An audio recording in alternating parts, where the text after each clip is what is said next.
Never challenge them. Major Serena Drake had heard these words countless times throughout her career. The phrase echoed through the vast chambers of the Stellar Confederation like a mantra, a sacred commandment that preserved the fragile peace between humanity and the Elders.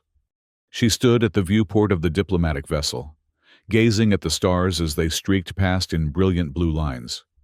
The year 2254 marked humanity's 100th year of expansion beyond Earth's solar system.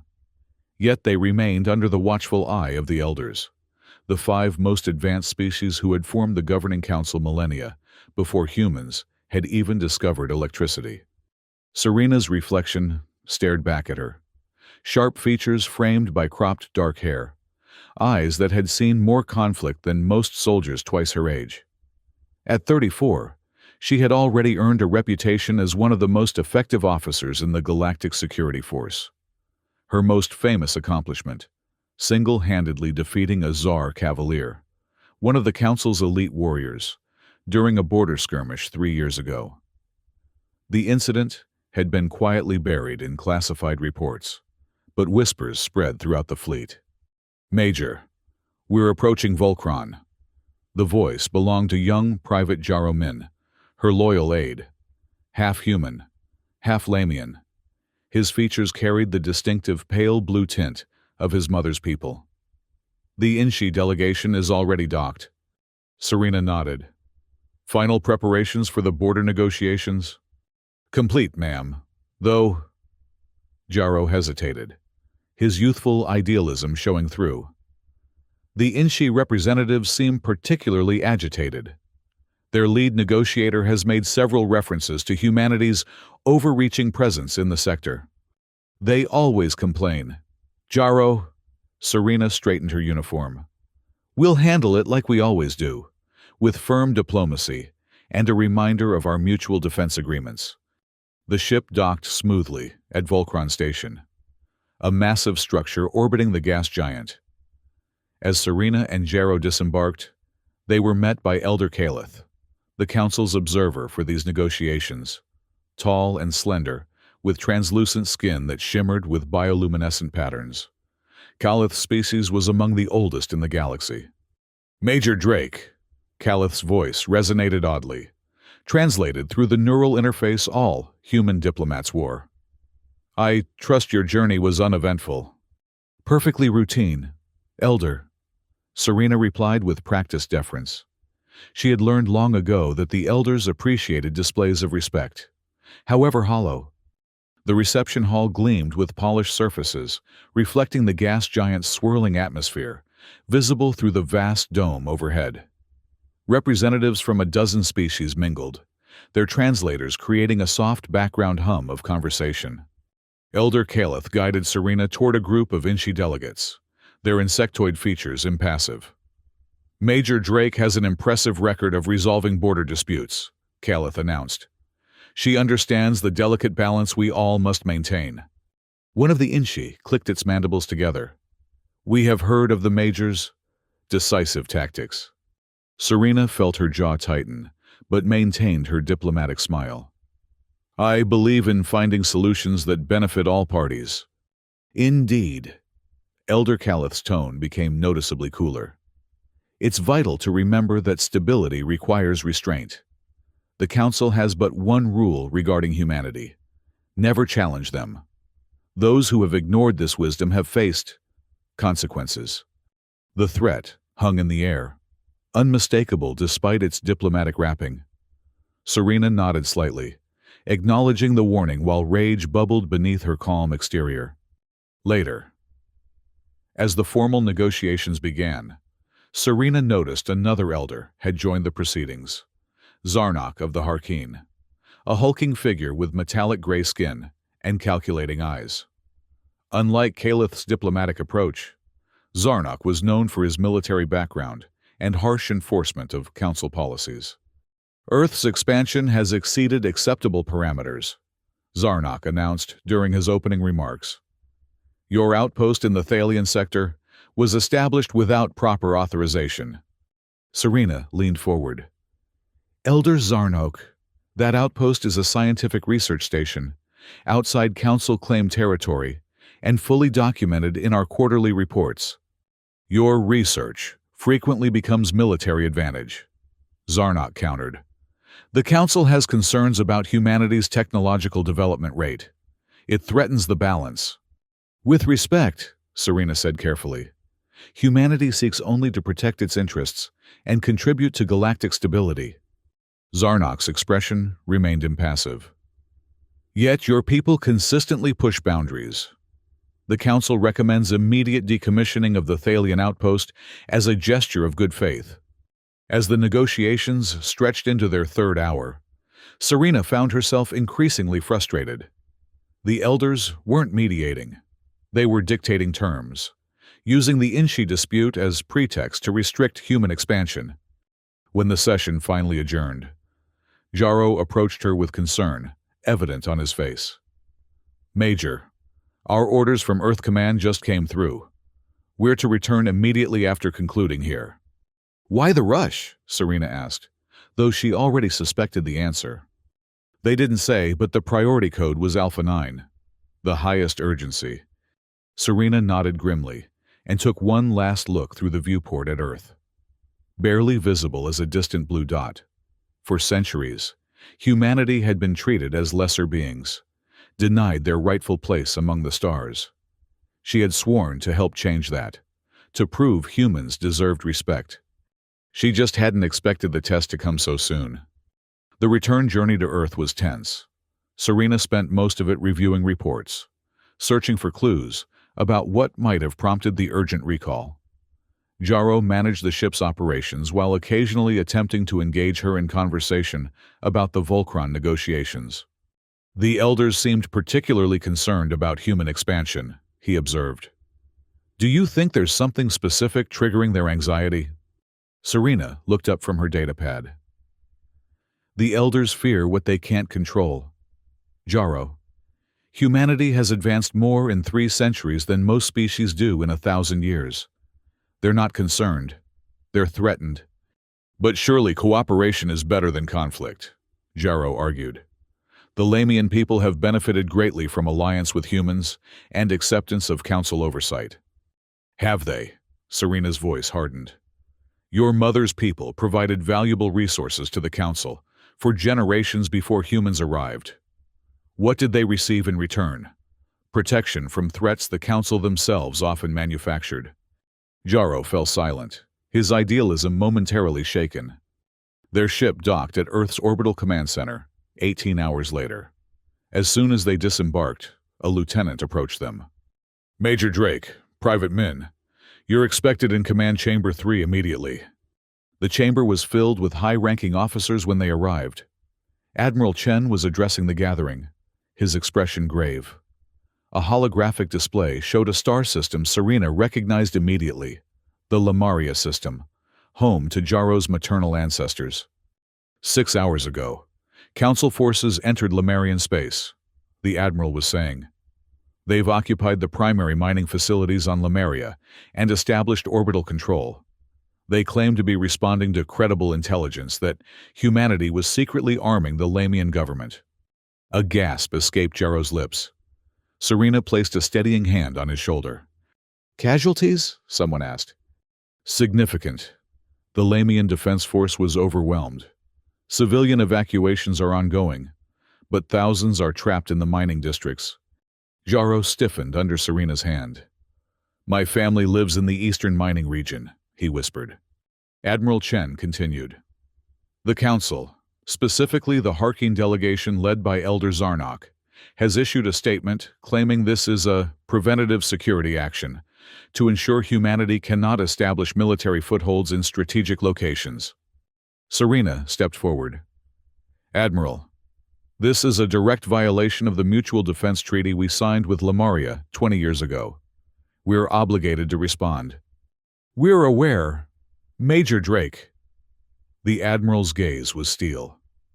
Which is why you've been recalled. Earth Command is initiating Operation Titan, a classified counteroffensive to reclaim Lemuria and establish a defensive position against further Council aggression. Murmurs spread through the room. This crosses the line, the Admiral continued. For too long, We've accepted the Council's restrictions and condescension. We've built our civilization while they watched and waited for us to fail. No more. Major Drake, given your experience with Council forces and tactical success record, you will lead the operation. Serena felt a surge of both pride and apprehension. I understand, sir. Private Min will assist as your liaison to Lemurian resistance forces, which are already forming. You'll have authority to assemble a specialized team. After the briefing, Serena found Jaro staring at the holographic display of Lemuria, his expression haunted. We'll get them back, Jaro, she promised. We'll free your homeworld. He turned to her, eyes hard with a determination she hadn't seen before. The elders have always told us, never challenge humans. Now they'll learn why. Over the next 48 hours, Serena assembled her team. First, she recruited Dr. Naomi Quach, a biotechnology specialist whose work on targeted genetic weapons had been deemed too controversial for public research. You want me to develop countermeasures specific to Harkeen biology? Dr. Quach clarified, during their meeting in her secure laboratory. Not just countermeasures, Serena replied. I need offensive capabilities. Something that can disable their forces without harming Lamians or humans. Dr. Quach nodded thoughtfully. Their metallic dermal layer has unique properties. I might be able to develop a targeted electromagnetic pulse that disrupts their neural pathways temporarily. Next came Lieutenant Elias Kaur, an albino pilot whose night operations had earned him the nickname Shadow. His expertise in penetrating energy shield defenses would be crucial. The Harkeen deployed fourth-generation quantum shields around the Lemurian capital, Serena explained, showing him reconnaissance images. We need to get past them. Kaur studied the patterns. These have a synchronized pulse. Hit them between cycles with the right frequency disruptor, and we create a temporary window. As the team assembled, Serena noticed subtle signs of a potential security breach. Communications were delayed. Equipment requisitions mysteriously changed. Mission parameters altered slightly between briefings. Someone was feeding information to the Council. Working with Earth's Counterintelligence Division, she laid a trap, false mission details discussing a major offensive through the Thalian sector. Within hours, the information was transmitted on a frequency known to be monitored by Council observers. The traitor was identified, a communications officer who had been promised protection for his family on a disputed border world, rather than imprisonment. Serena made a controversial decision to keep him confined, but unharmed. He'll be more valuable feeding controlled information back to the Council, she explained to Jaro, who seemed troubled by the decision. Sometimes, victory requires uncomfortable choices. Preparation continued. Dr. Quach developed what she called a gene shield, a field generator that could disrupt the unique neural patterns of Harkeen soldiers without affecting other species. Lieutenant Kaur modified 3 stealth shuttles with experimental shield-penetrating technology. 2 weeks after the Lemurian occupation began, Serena's team made covert contact with the Lemurian resistance on Nyx, a small moon orbiting the system's outer gas giant. Their leader, Marin Joff, greeted them in an abandoned mining facility. Major Drake. Zoff's voice was rough from the toxic atmosphere she'd been breathing and hiding. Your arrival brings hope to our people. We bring more than hope, Serena replied, displaying the tactical plans she'd developed. We bring the means to reclaim your world. Together, they formulated a 3-phase strategy. First, disable the Harkeen communication grid. Second, blockade their main base using the gene shield technology. Finally, liberate civilian detention centers and establish a defensive perimeter. A direct assault would result in massive casualties, Serena explained. Instead, we'll use surgical strikes to cripple their command structure. Joff nodded grimly. My people can provide detailed intelligence on Council troop movements and access codes to the planetary defense grid. As they finalized preparations, tension grew between Serena and Jaro. During a private moment, he confronted her about the increasingly aggressive nature of their plans. "We're talking about targeting Harkeen commanders specifically," he argued. "That crosses from defensive action into assassination." "They didn't hesitate to kill Lamian civilians," Serena countered.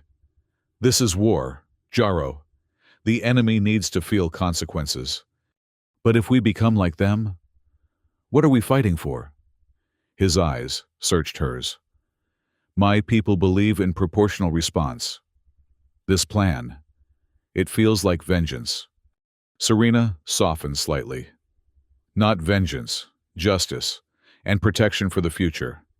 The Council needs to learn that humans and our allies aren't easy targets." Similar divisions appeared among the strike team. Some officers, particularly those from border worlds that had suffered Council interventions, supported aggressive action. Others worried about escalation, fearing the combined might of the elder species if fully roused against humanity. Serena addressed these concerns during their final briefing. "We aren't seeking to destroy the Council or start an interstellar war. We're demonstrating that humanity will defend its allies and interests. There's a difference between challenging their authority and standing our ground." The night of the operation arrived. Serena led Lieutenant Kor's team to disable the central satellite hub, controlling Harkeen communications. As their stealth shuttle approached, automated defense systems activated, launching hunter-killer drones. "They've upgraded their security protocols," Kor muttered, evading energy beams that sliced through the darkness. "Someone warned them." Serena grimaced. Despite their precautions, information had leaked. "Adapt and overcome, Lieutenant. Can you get us through?" "Watch me." Kor's pale hands danced across the controls, executing a series of maneuvers that no simulation had prepared the Harkeen defenses for. The shuttle slipped between targeting grids, approaching the satellite hub from its maintenance vector. Serena led the boarding team across the airless gap between their docked shuttle and the hub's emergency airlock. Inside, they encountered minimal resistance. Most of the facility was automated, with only a skeleton crew of technicians who surrendered quickly. "Download everything," Serena ordered as her team secured the control center. "Then plant the disruptors." As Lieutenant Kor extracted data from the main systems, he called Serena over. "Major, you need to see this." On the screen was a classified directive from Elder Zarnok to all Harkeen commanders. "The rule, never challenge them, is not merely diplomatic guidance, but a containment protocol. Should humanity demonstrate technological or military advancement beyond acceptable parameters, the Council is authorized to execute full species suppression." Serena felt ice in her veins. "They're not just occupying Lemuria as punishment. This is a test case. They're preparing for potential genocide against humanity." She downloaded the directive to her secure data module. "This changes everything. We're not just fighting for Lemuria anymore. We're fighting for human survival." Meanwhile, Jaro led a diversionary attack on the southern continent, drawing Harkeen reinforcements away from the capital. The fighting was fiercer than anticipated. When Serena received his distress call, his voice was strained over the static. "We're pinned down in Sector 7. They brought in heavy armaments, Council-restricted weapons. We can't hold much longer." "Maintain position," Serena ordered. "Reinforcements are inbound. Kor, how quickly can we finish here?" "Disruptors planted. 3 minutes to activation." Those 3 minutes stretched eternally as Jaro's team took heavy fire. When the communication grid finally collapsed, Harkeen forces across the planet were thrown into disarray, their coordinated attacks becoming chaotic and ineffective. Serena's shuttle raced to Jaro's position, arriving to find devastation. Half his team lay motionless on the blood-soaked ground, while the survivors maintained a faltering defensive perimeter. "Where's Private Min?" Serena demanded as she disembarked, weapon ready. A wounded soldier pointed to a collapsed structure. "Inside. He led a team to protect civilians when the building was hit." Serena fought her way through the rubble, calling Jaro's name. The thought that she might have sacrificed him, sacrificed good people, for her mission filled her with doubt. Was this worth it? She whispered to herself as she cleared debris. Are my orders any better than the Council's? She found Jarrow alive but injured, shielding 3 Lamian children with his body. As medics extracted them, he looked up at her with pained eyes. We got the civilians out, he managed. But at what cost, Major? Is this victory? The question haunted her as the operation progressed.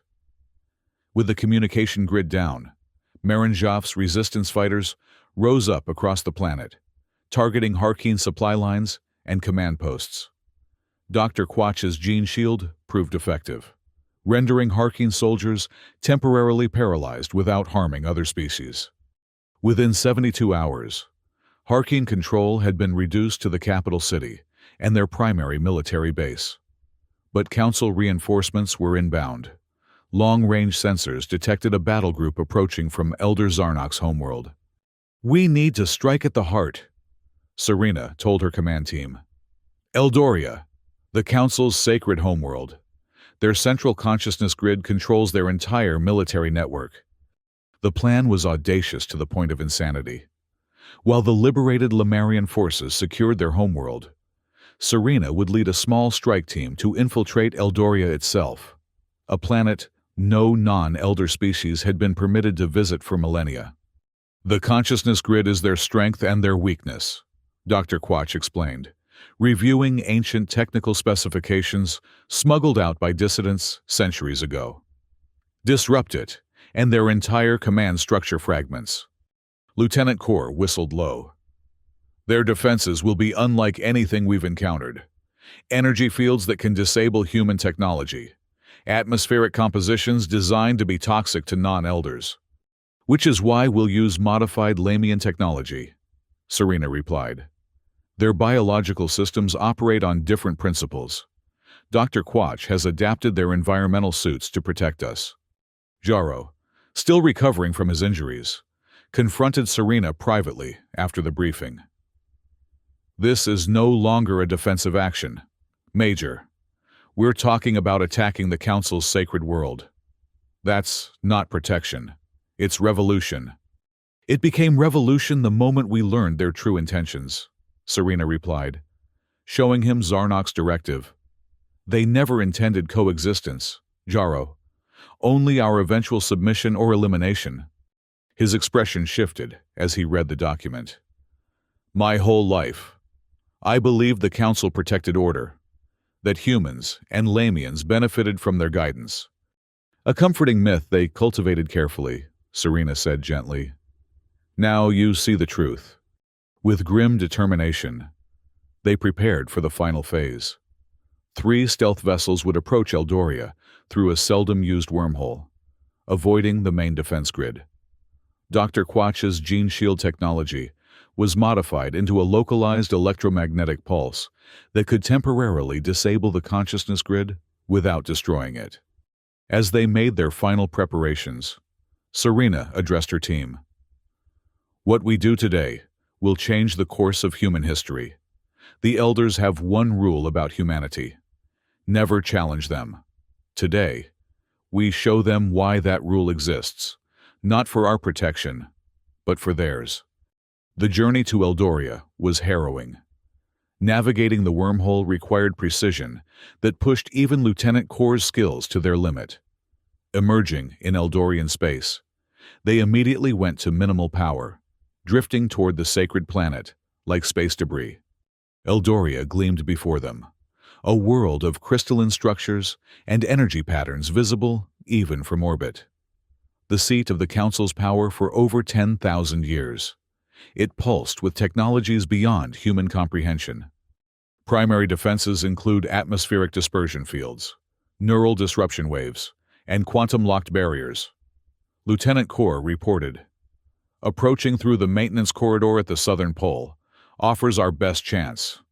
Their ships slipped through the outer defenses, using the planet's electromagnetic field as cover. Landing in a remote region of crystalline forests, they deployed in environmental suits designed to mask their biological signatures. The consciousness grid nexus is 20 kilometers beneath the surface, Dr. Quach said, consulting her scanner. We'll need to access one of the tributary nodes and work our way down. They moved through an alien landscape of impossible beauty, structures that seemed to grow rather than having been built, pathways that responded to elder neural patterns, ambient energy that flowed like water through the environment. As they neared a tributary node, a crystalline spire reaching kilometers into the sky, they encountered their first Eldorian guardians. Not Harkeen soldiers, but autonomous defense systems tied directly to the consciousness grid. They can sense our intentions, Dr. Quach warned, as hovering crystalline fragments assembled into humanoid forms. The grid is scanning our minds. Serena felt it then. A gentle probing at the edges of her consciousness. Alien thoughts brushing against hers. Ancient, beyond comprehension. The sensation deepened, becoming an overwhelming pressure that threatened to crush her identity. "Resist!" she shouted to her team as several members fell to their knees, eyes vacant. "Focus on your core self!" She activated Dr. Quach's electromagnetic pulse device, creating a localized disruption that temporarily severed the Guardian's connection to the grid. They collapsed into inert fragments, allowing the team to proceed. Deeper they went, through chambers of living crystal and corridors that shifted configuration to block their path. Each level brought stronger mental assaults as the consciousness grid recognized them as intruders. "It's learning our patterns," Dr. Quach gasped, adjusting her device. "Each pulse is less effective than the last."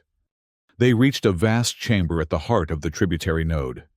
At its center floated a crystalline structure resembling a human brain, pulsing with energy that connected to thousands of filaments extending throughout the chamber. "A physical interface to the grid," Dr. Quach confirmed. "Plant the disruptors here, and they'll cascade through the entire system." As Lieutenant Core and Dr. Quach worked to place the devices, Serena felt a new presence in her mind. Stronger, more focused, overwhelmingly ancient. Human. The voice resonated within her skull. "You trespass in the sacred mind." She recognized the mental signature from briefings. Elder Zarnok himself, connecting through the grid from elsewhere. "You plan to exterminate my species," Serena projected back, focusing her thoughts into a weapon as she'd been trained. "We're ensuring our survival. Your kind advances too rapidly, without wisdom to temper power." Zarnok's consciousness replied, "The rule exists because we have seen what happens when young species gain too much, too quickly." Images flooded Serena's mind. Civilizations rising and falling. Technologies unleashed that destroyed worlds.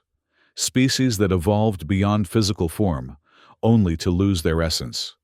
The accumulated wisdom and trauma of 10,000 years of galactic history. "We guide to prevent catastrophe," Zarnok continued. "Stop this attack, and I offer you elevation.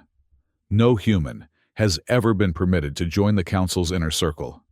You could be the first, bridging our worlds, guiding humanity's growth in harmony with cosmic balance." The temptation was powerful. Serena saw herself respected, influential, helping humanity advance under Council guidance. All she needed to do was order her team to stand down. Then, she remembered Jarrow's face as he protected those children. The Lamian homes destroyed by Harkeen weapons. The directive authorizing humanity's suppression if they grew too powerful. "You don't want partners," she pushed back. "You want subjects. Humanity chooses its own path." With a mental thrust that felt like tearing her own mind apart, she broke Zarnok's connection and shouted to her team, "Now!" Dr. Quach activated the disruptors. Energy cascaded through the crystalline brain, spreading outward through the filaments. The chamber shook as systems overloaded, connections severed. "We need to get out!" Lieutenant Core shouted as crystal began falling from the ceiling. "The whole node is collapsing!" They fought their way back to the surface as the consciousness grid fragmented across Eldoria. Without its coordinating influence, defense systems activated randomly, or shut down entirely. The perfect order of the Elder World descended into chaos. Reaching their ships, they launched into space as energy storms erupted across Eldoria's surface. The consciousness grid was trying to reconstruct itself, but the cascade failure had spread too far, too quickly. As they fled through the wormhole, Serena received transmissions from across Elder space. Harkeen forces on Lemuria, cut off from Central Command, were surrendering to Resistance fighters. Elder Zarnok's reinforcement fleet had halted, their coordinated attack plans disrupted by the grid's failure. They emerged in Lemurian space to find the liberation nearly complete. Jaro, despite his injuries, had coordinated with Maranjaf to secure the capital and establish a defensive perimeter against any remaining Harkeen forces. When Serena's shuttle landed at the newly liberated Lemurian command center, Jaro was waiting, his expression complex. Relief, anger, and respect mingled together. "You did it," he said simply. "You broke their power." "We did it," Serena corrected, looking at her team. "All of us together." The victory celebration was tempered by their losses. Memorial services honored those who had fallen defending Lemuria. Reconstruction began immediately, with Earth sending humanitarian aid and defensive reinforcements to secure the system against potential counterattack. Jaro found Serena at one such memorial, placing a traditional Lamian crystal on a monument to the fallen. "I was wrong to doubt you," he said quietly.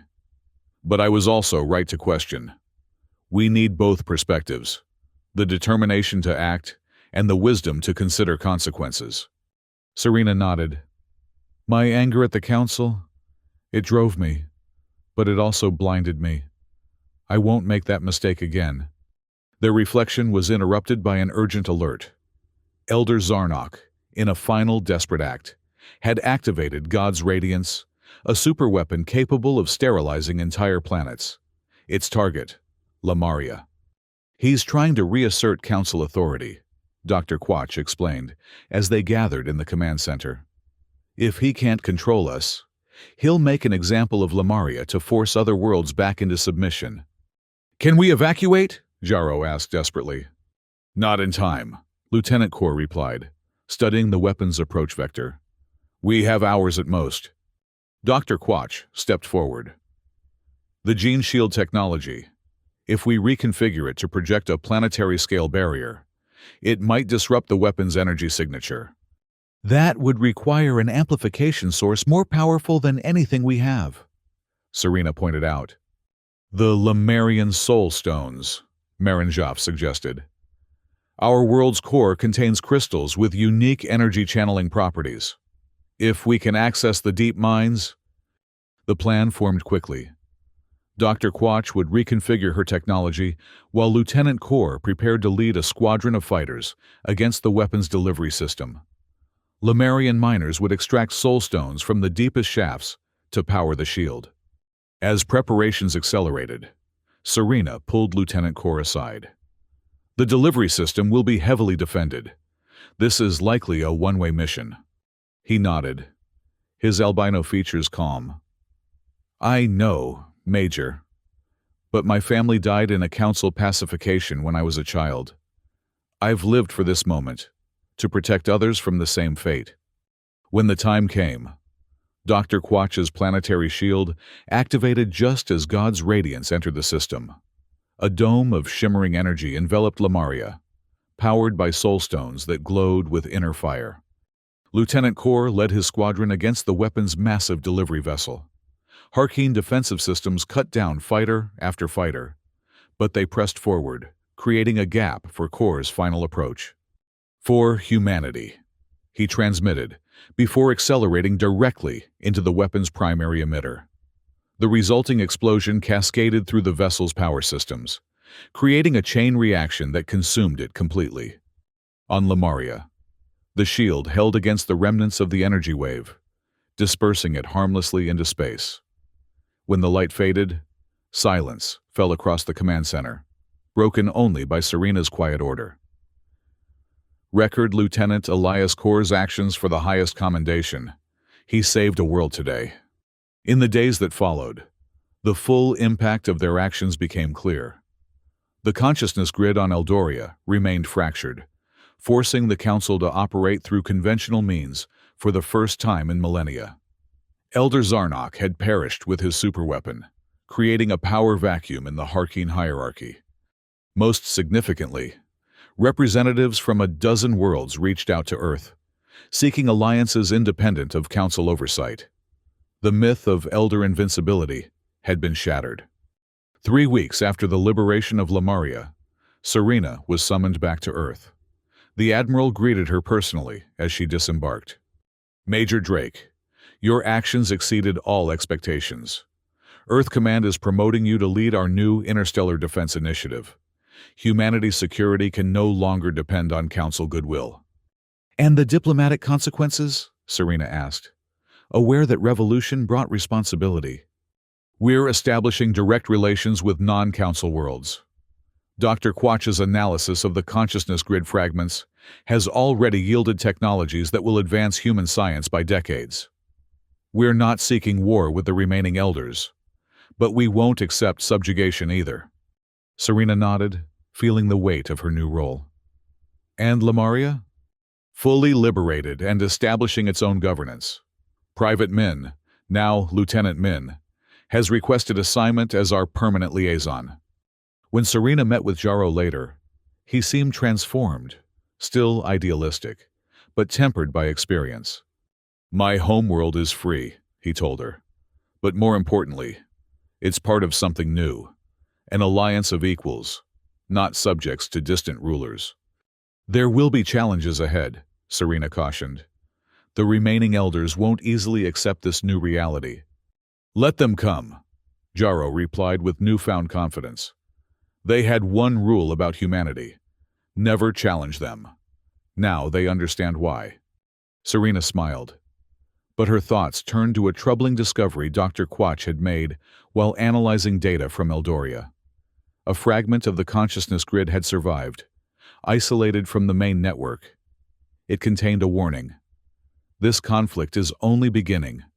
As she looked out at Earth from the orbital station, Serena knew humanity had crossed a threshold. They had challenged the gods and survived. Whatever came next, they would face it on their own terms, not as subjects, but as equals among the stars. "Never challenge them," she whispered to herself. The old rule transformed into a new understanding. Because when challenged, humanity will always rise.